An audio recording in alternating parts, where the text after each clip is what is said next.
Greetings, Chieftain here, Nick Moran, and this video is being released on or about St. Patrick's Day. So guess what, we're going to have an Irish topic of discussion. Now, first things first, there is for some reason a tendency in the US to write Paddy as P-A-T-T-Y. This is wrong, and it drives people in Ireland absolutely up the wall. You go to Dublin Airport, there's big signs. There's even a website, paddiesnotpatties.com.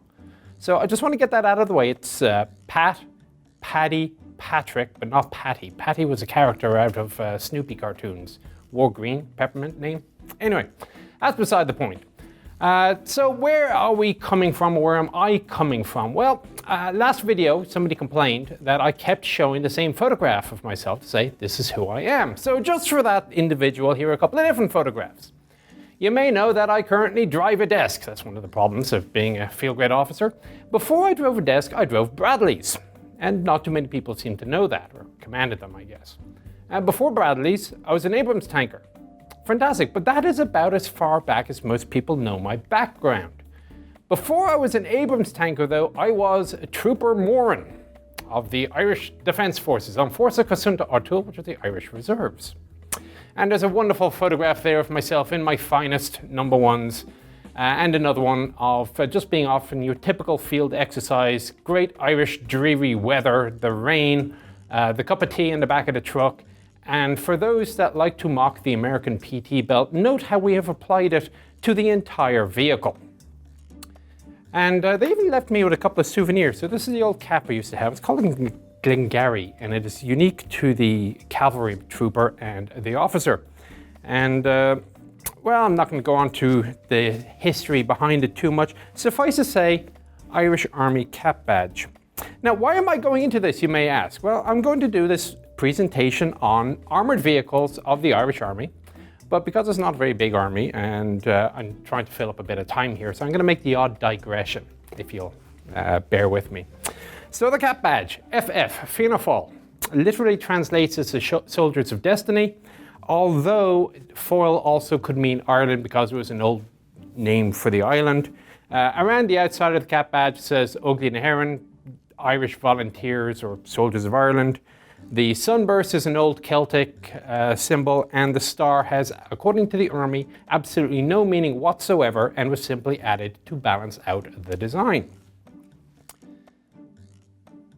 I held, as to say, the glorious rank of trooper. Now, all the ranks were according to branch. So if you're a cavalryman, you're a trooper. If you're an artilleryman, you're a gunner. If you're in the signal corps, you're a signalman, and so on and so forth. Actually, it was kind of fun. A little bit of esprit de corps. And my rank was 3-star, which looks awfully impressive. It means basically private first class. The unit I was in, the 11th Cavalry Squadron. And the irony of that is that I joined the US military and ended up in the 11th Armoured Cavalry Regiment. So I stick with 11th Cav both ways. Was stood up many moons ago as the 11th Cyclist Regiment, known to all and sundry as the Peddling Panzers. But that's the background to myself and where I'm coming from, why I have this strange accent that seems to confuse people on YouTube. So a little bit about Irish military history in general. I mean, Ireland is actually somewhat proud of the military heritage it has. It just doesn't advertise it very much. Even the national anthem, it's called the Soldier's Song. Irish history is, shall we say, it's a long story of failed optimism. Many rebellions against the English, most of which failed miserably, but eventually made it to a level of independence. Officially, Ireland is a non-aligned nation. Not technically neutral, there is a difference. It kind of picks and chooses when it wishes to be neutral. But in World War II, the country was basically neutral with a slight slant to the Allies. And I would recommend, if you can find my Chieftain's Hatch article, Stinky and the Emergency, it gives you a wonderful background on all the shenanigans that were going on in Ireland, like keeping prisoners from both sides of the war in the same camp and then letting them out on day passes to go to the cinema or the races. It worked, what can I say? Irish people are also famous for going off and fighting in other people's wars. So I guess they're just looking for a punch-up and they want to keep the home country nice and calm. But you go to pretty much any war, the Spanish Civil War, American Civil War, World War II, we'll be fighting usually on both sides. Today, though, the Irish military is known primarily for its peacekeeping operations. It has a UN school in the Curragh for peacekeeping, very well regarded. However, it has not always been free and easy going. There was something of a shock back in the 1960s when it was realized that the Irish tricolour and a statement of neutrality was not necessarily protection against everybody that didn't like you being in the country in the first place. But for the rest of this, I'm going to go over the background of the Irish military, focusing primarily on the armoured vehicles that it used.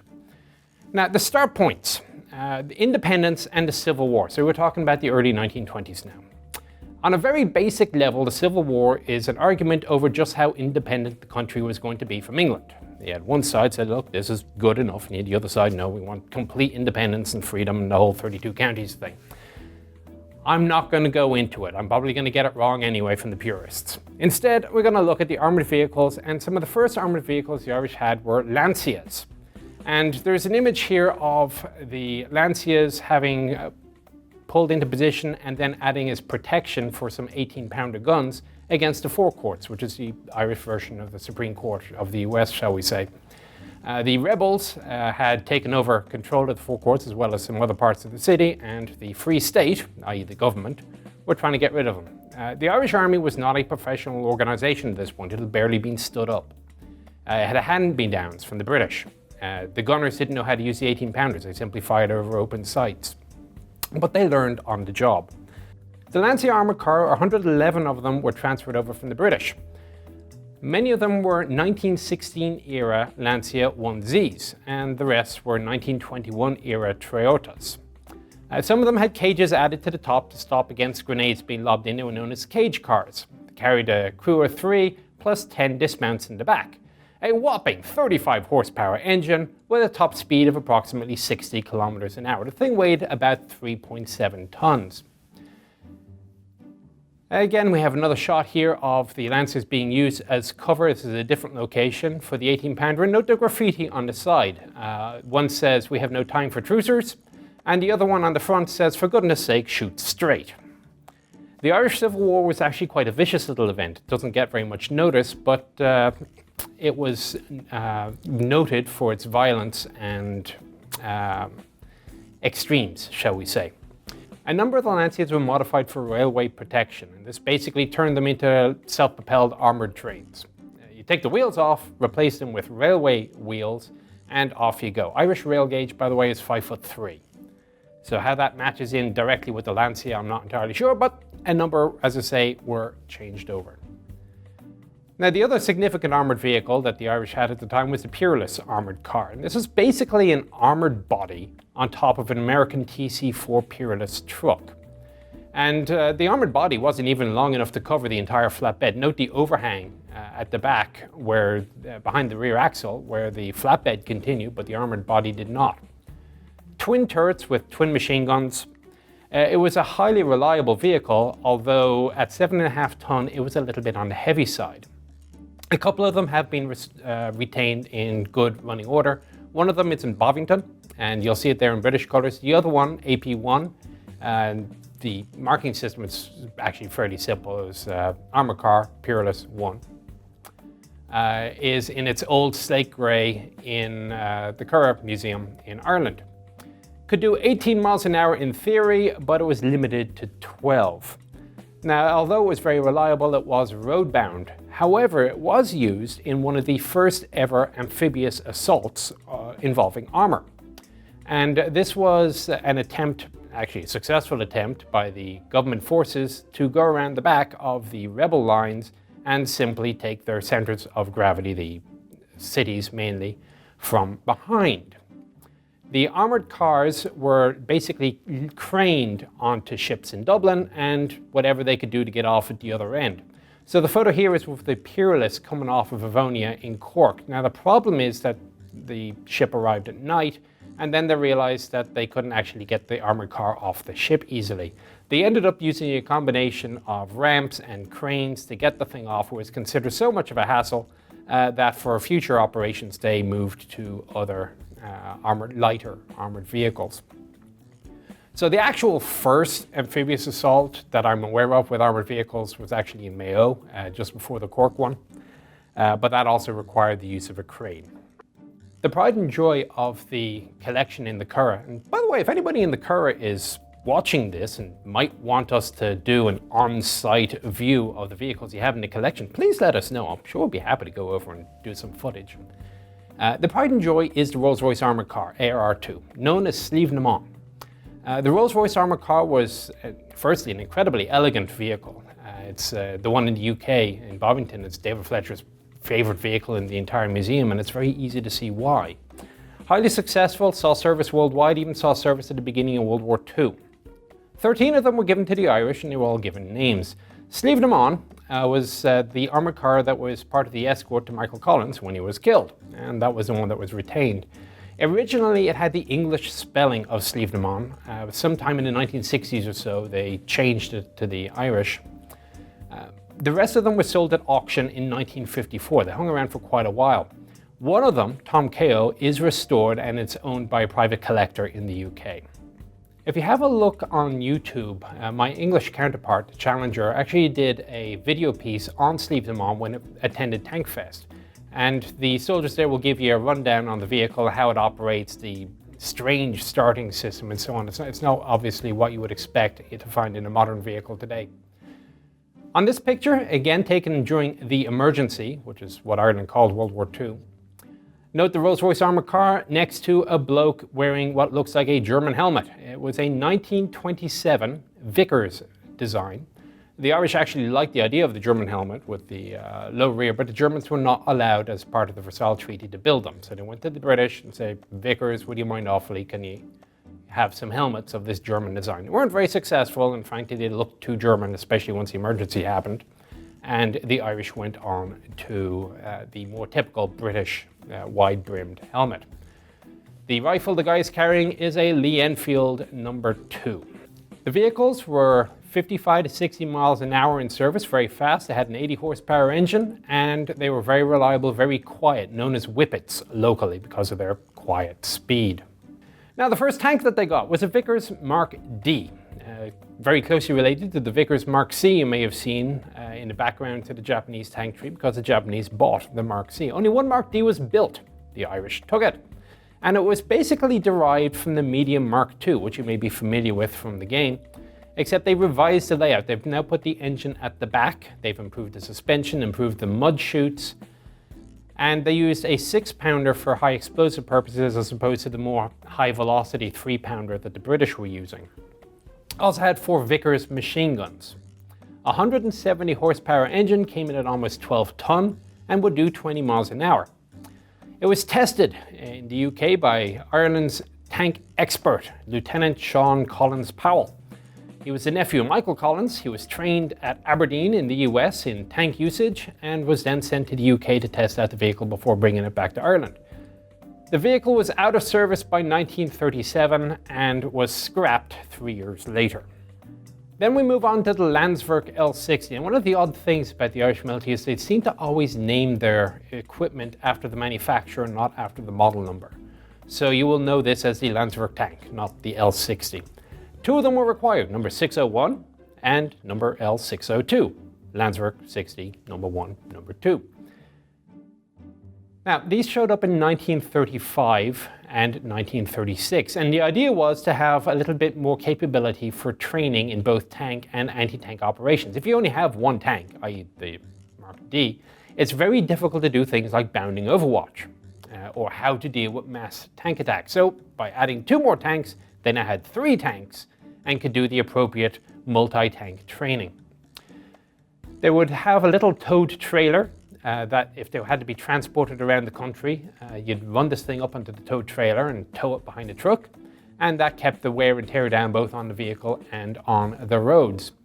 However, they were off the road by 1953 simply because they couldn't find spare parts for them anymore, and they were officially declared useless in 1968 because they ran out of ammunition for the Madston 20mm and the Madston 303. 15 millimeters of armor, 30 miles an hour, 7.5 ton. It was actually a very good vehicle. I've had the pleasure of clambering around one in Sweden, and it is surprisingly roomy inside considering how small it is. They do both still survive. 601 is now in Collins Barracks Museum in Dublin. Collins Barracks, incidentally, was the longest occupied barracks in the world, from 1702 to about 2003, give or take, somewhere around there. Nearly 300 years. And L602 is a runner, so she is still part of the cavalry collection in the Curragh. And again, Curragh lads, if you are interested, we'll happy come and see you.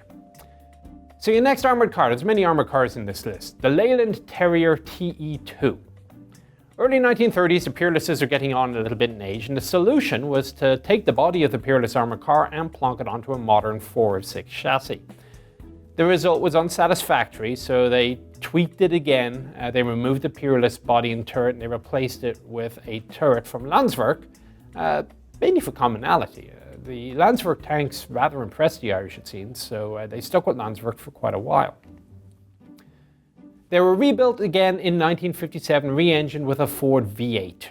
They had the Madston 20mm in the Landsverk turret, and would do 45 miles an hour at 155 horsepower.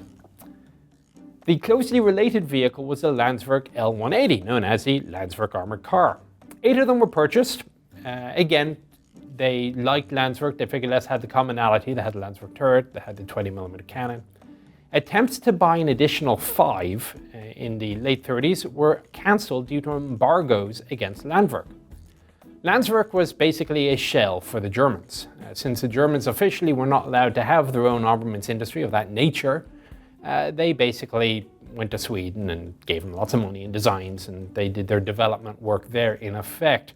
And so any attempt to purchase equipment from Landsverk was basically deemed to be aiding the German arms industry. It was not well regarded at the time. The original configuration, he had solid tires, 20mm again, the Madston. Later on, by 1941, actually very quickly, they moved to pneumatic Dunlop tires. A Ford V8 again showed up in the 1950s, and the cannon was changed out for Hispano Suiza 20mm in the 1970s. They got the 20mm from the Vampire fighter jets that were going out of service. There's a lot of recycling in the Irish system. Originally, the top speed was 50 miles an hour from the 160 horsepower engine. Later on, with the new tires, it went up to 60 miles an hour. In terms of general appearance, they were very similar to the Leylands, but they had a higher rear for the rear-facing driver. So this is one of those earlier armoured cars that had drivers going forwards and reverse to get yourself out of trouble about as quickly as you got into trouble in the first place. And this design philosophy kept on. You'll see it in the armoured cars that Germany produced, the heavy 8 Rads and some of the 6 Rads in World War II period. The French, after the war, kept it up. You'll see it on the Panhard EBR, for example. And indeed, the Spähpanzer Luchs, up until out of service maybe 15 years ago, also had the rear-facing driver. So it's an idea that never really went out of style. They went out of service, this 1939 vehicle, in 1982. And there are still a couple of survivors scattered around. All right, so now we're moving on to some of the more operational vehicles. This is the Ford Mark V or the Ford Mark VI. And you start off with a Fordson E88T truck, a very basic civilian truck. You add armor to it and a Vickers machine gun, or a Hotchkiss machine gun in the Mark V. It was done by Thompson in Carlow in 1940, and they were kept around in service for quite a while. Now this white one, ONUC, the United Nations Mission in the Congo. Yes, these were sent to the Congo 20 years after they were built. 2 of them were at the siege in Jadoville. So if you've seen the movie on Netflix recently, yay, the Irish get a movie, people will wonder how it was that a force of 100 and something Irishmen held off several thousand opposition without taking a single KIA. And part of the reason was that not shown in the movie were a couple of these armoured cars. Now these things were ancient at this point. However, they were armoured cars with Vickers machine guns. And if you're not doing very much maneuvering, and if the opposition doesn't have any armour of its own, you have a very decided advantage. So these things were very, very critical in the siege, and they didn't get any attention, shall we say. They were very reliable, at least on the roads, not so much off the roads. And they were gone by the 1970s. Now, the Congo was that wake-up call that I mentioned earlier, that perhaps the Irish military needed to advance on in years from the World War II equipment and training that it had.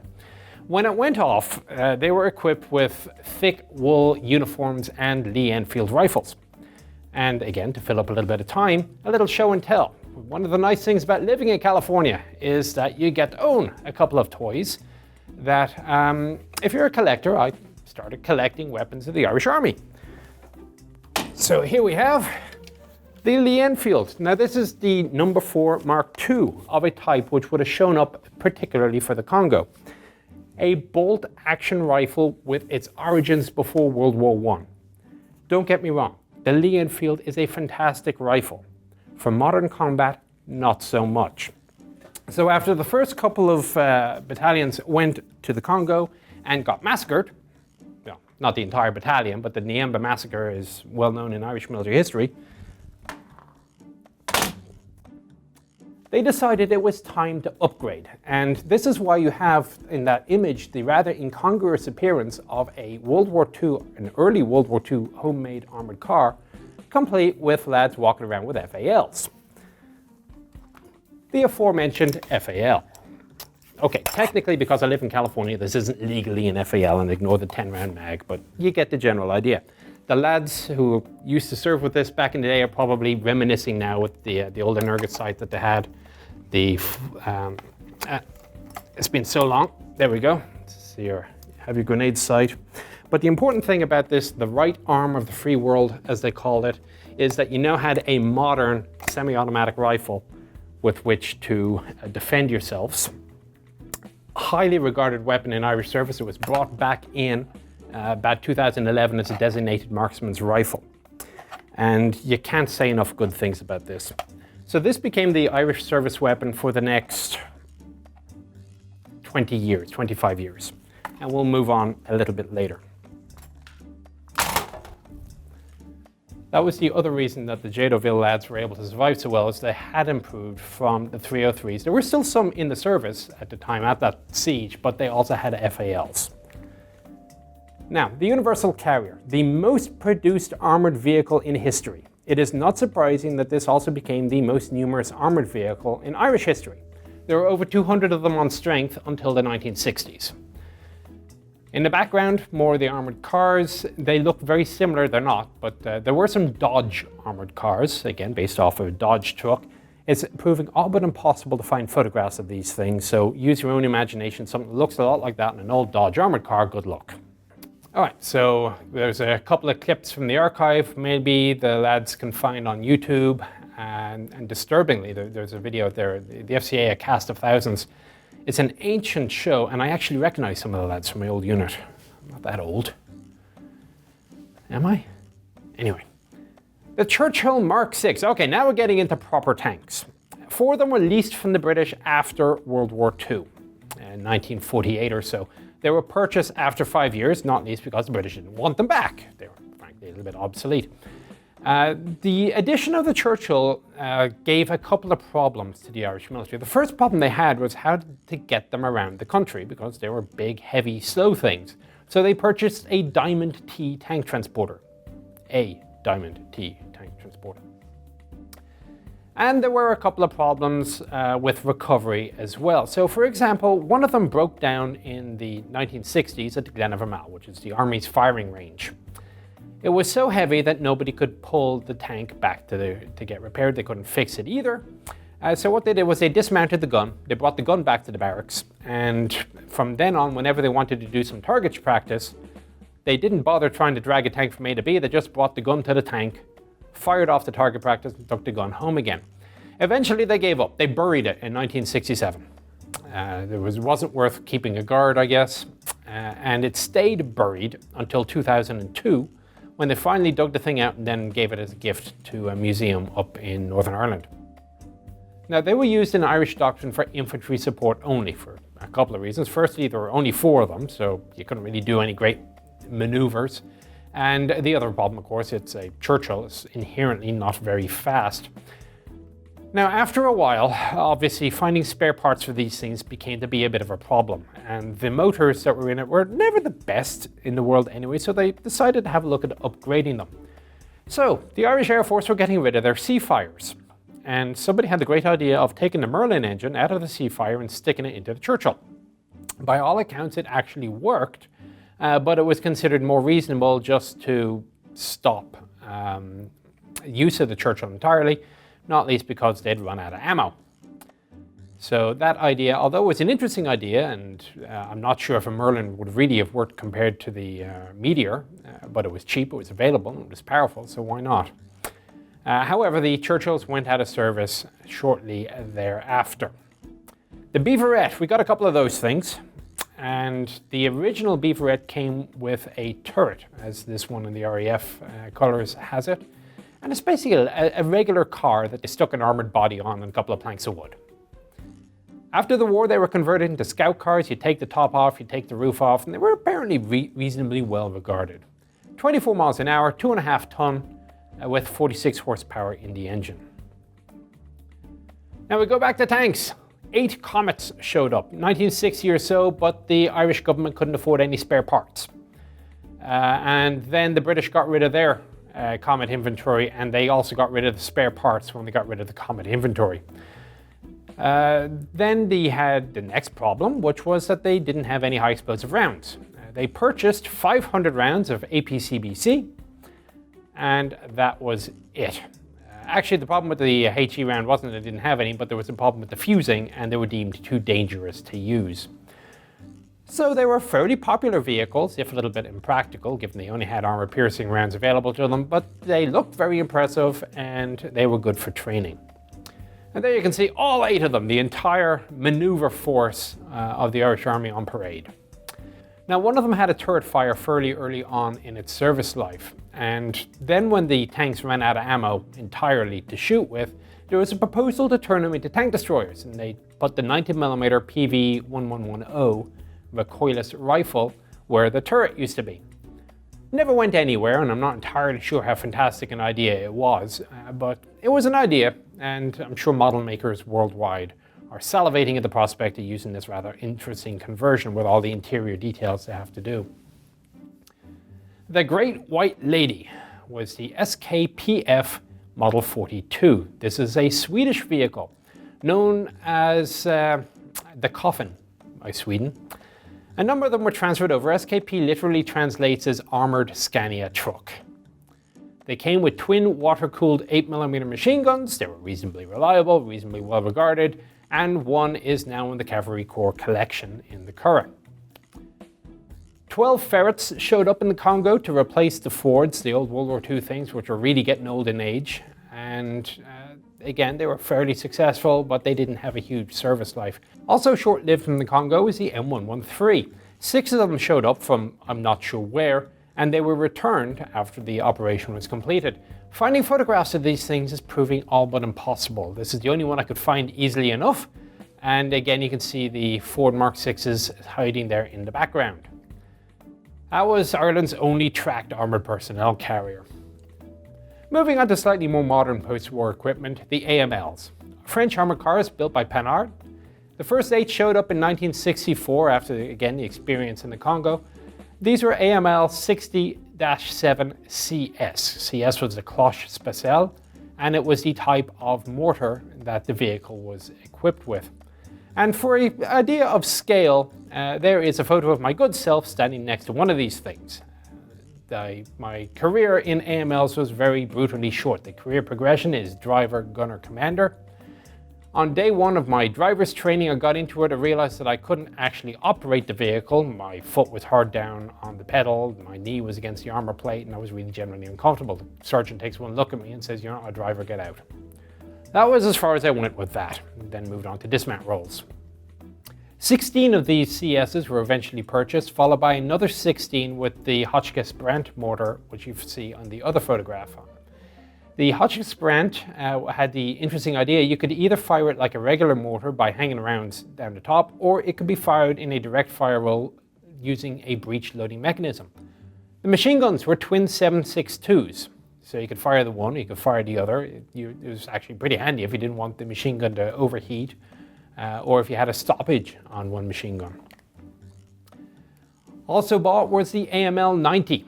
And this was a 90mm low pressure gun. The South Africans may know it as the Eland 90. It's a slightly elongated hull, so I might actually be able to drive that one. But otherwise, it's a very, very similar vehicle. Again, sent off in service around the world in UN service. Over time, the vehicle from the 1960s began to get a little bit long in the tooth, so upgrades were sought. The CS was taken out of service in the 1970s and it was replaced by a caliber 50 because there was a problem with the mortar. It was a small design flaw, it was deemed dangerous, and a number of accidents said, okay, let's get rid of it. The caliber 50 is probably an improvement anyway. So that's what happened to the CSs. Then later on there was an idea we got to get rid of the 60 entirely, it's getting a bit old. A couple of ideas were proposed. One was a huge turret with the 25mm Bushmaster cannon. I can't imagine how much room would have been inside it, complete with the cannon and the ammo feed. And the other was you take the Sabre's turret off of the Fox armoured car and you plonk that onto the AML. The solution in the end was to go to South Africa and fit a 20mm G12 cannon. Now these are actually not South African turrets. The turrets of the 60s were sent to South Africa and fitted down there, also with a better fire control system. The 90mm got night vision, they got a laser rangefinder, they got fairly significantly well upgraded. Finally removed from service in 2013. Now I'm going to digress a little bit to wake you up on a little side story. We had the occasional charity event. We'll go down to the main shopping street in Dublin, it's called Grafton Street, and we're going to be collecting for a charity, which if I recall at the time was a children's hospital. So you may see firefighters do this in the US, for example, but would be there, would have the armored car for attention, would be there with a bucket asking for donations. A French tourist passed by. He recognized the Panhard armored car as being a very old piece of armored equipment, and he apparently thought that we were collecting for money to buy a better armored car. Oops. However, 2013, they were finally gone. Now in 1972, they decided to get a few APCs again. Remember, the Universals were long gone. They went with the Panhard M3 VTT, a vehicle that transported the troop. Who knew? This was basically 95% commonality with the AMLs already in service. So that made work very easy on the vehicle. 60 of them were purchased in 1972. They carried somehow 10 passengers and 2 crew. They had twin 7.62mm machine guns in a well-regarded turret up top. They came with a 90 horsepower engine, the same 90 horsepower engine that the AMLs had. So not very powerful, but it was short and maneuverable in the narrow Irish roads. So it was actually reasonably well regarded, even though it looked absolutely archaic. 14 of them were upgraded with a new engine. Where can we get a new engine, they asked themselves, to fit an armoured personnel carrier? Well, look no further than the Peugeot 605 passenger car. As it comes with 140 horsepower diesel, good enough. They put that in.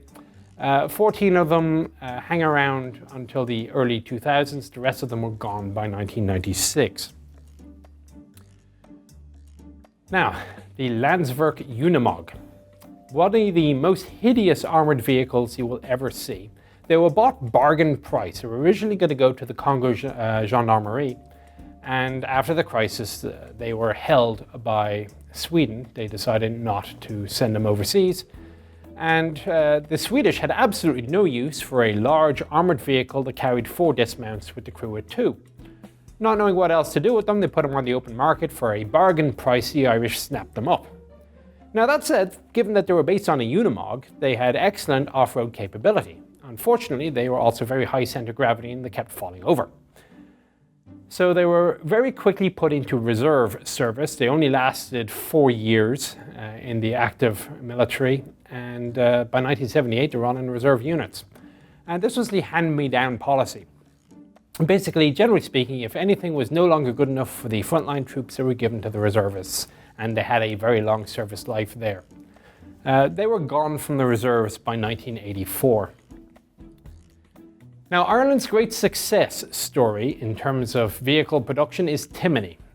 They made armoured cars back in the day, and today they're well known for their suspension technology. A lot of vehicles around the world use Timony suspension, such as the Australian Bushmaster, the Terex that Singapore uses, even some of the trucks that are in service with the American military are Irish suspension. For the Irish Army, they built 5 Mark IVs and 5 Mark VIs. And if these look a little bit familiar to you, look at the Belgians. They built the BDX, which was an internal security vehicle. It's basically a Timony armored car built with Belgian specifications and painted blue. They're still in service in South America. The Mark IV showed up with twin 7.62s. The Mark VI showed up with a caliber 50. The initial petrol engine ones were okay regarded. They do 90 kilometers an hour, but it was the Mark VI with the Detroit diesel engine, which was better regarded. Comes in at 11 tons though, but was used in the armored car squadrons. Now, one of the other problems you had with the armored personnel carriers was that you're getting in and out of these things with very long rifles. Come 1989, a new rifle enters service. It's a Steyr AUG. And to give you an idea of the comparison in size, how easy it is to get in and out of these things, we bring back the FAL and we bring forth what is pretending to be a Steyr AUG. Again, California, ignore the minor detail differences. You can see the difference in length. Imagine trying to get in and out of an armored vehicle with this great big monstrosity. The AUG was much easier. We are back to tanks, or at least, well, are pretended to be tanks. The FV-101 Scorpion Combat Vehicle Reconnaissance Tracked. 14 of them were in service. Originally they had a caliber 50 mounted on a very large pintle on the turret roof. They were finally removed and replaced with a 7.62. They have been modernized over the years. They showed up 1980 to 85. They are still in service today. At least the ones that can keep running. There are arguments over how many of them are still going. Back to armored personnel carriers, the Sisu. 10 of them were delivered in 1989 by the United Nations. After 4 years, they decided to add a turret taken off of the old Panhard M3s. Again, using what you got to make things last a little bit longer. Generally well regarded, but eventually removed from service, replaced by newer and better pieces of equipment. The current standard is the MOAG, known to the rest of the world as the Piranha 3H. And Americans may see a striking resemblance to the Stryker interim combat vehicle. It's an 8x8 built by the Swiss. Most of them are armored personnel carriers that came with an unstabilized caliber 50 in a turret. 18 of them were converted into cavalry reconnaissance vehicles by use of the remote weapon station with either a caliber 50 machine gun or a Mark 19 40mm. And these weapon stations are exactly the same as you may be familiar with from US service. They also had medium reconnaissance vehicles, which have a 30mm cannon in a turret, as you would imagine. Good firepower, especially for the weight class of the vehicle. They are now starting a modernization program. The old 50 cal PCs are being upgraded to remote weapon stations of their own. The latest addition to the Irish inventory, at least in terms of armoured vehicles, is the LTAV. It's basically an RG-32M, and it is a mine-protected vehicle. Again, it can come equipped with the remote weapon station, and these are seeing service in far-flung lands, especially where there is a risk of landmines. So Shinai Shin, as I say, literally translate as that is that, is a story of basically every armoured vehicle that the Irish ever used. You will note that Angry Connor is not one of them. Exactly why the lads at Blitz decided to take up an Archer and paint that Irish, I'm not entirely sure for Paddy's Day last year. Maybe it's coming back this year, we'll see. But that is your general story of Irish vehicles for St. Paddy's Day. I hope you found that at least somewhat interesting. Nice long list of vehicles, and we'll see you at the next one.